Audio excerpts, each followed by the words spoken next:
Here on Earth, some of the most complex arrangements of matter in the known universe have come into existence. Life in all its diversity developed. And the most wondrous of nature's achievements is the human mind. With our conscious ability to comprehend and thus manage the relationship between cause and effect, we have achieved so much.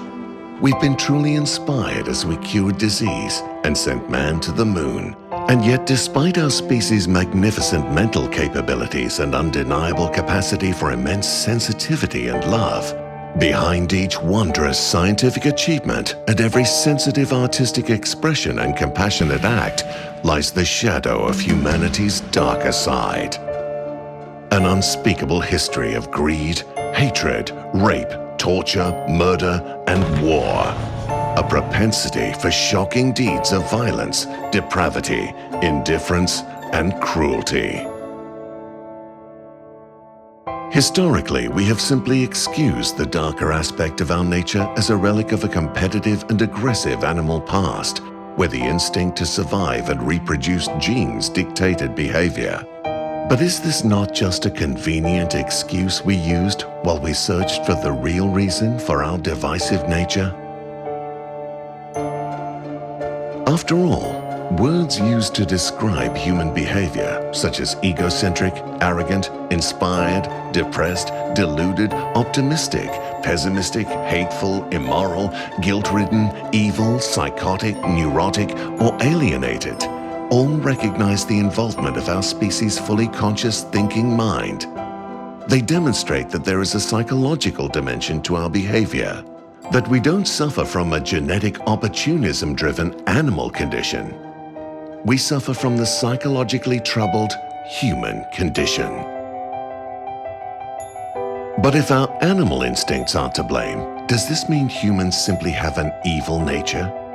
For some 2 million years, which is the likely time we have been fully conscious, we've wrestled with this problem, which has in turn generated a tremendous amount of guilt and subconsciously weighed heavily on us as a species. World-renowned biologist Jeremy Griffith has dedicated his life to understanding and explaining the human condition. And after decades of research, his astonishing breakthroughs are finally ready to share, and many experts agree they will save the world. The first concept in understanding the human condition is relatively easy to grasp.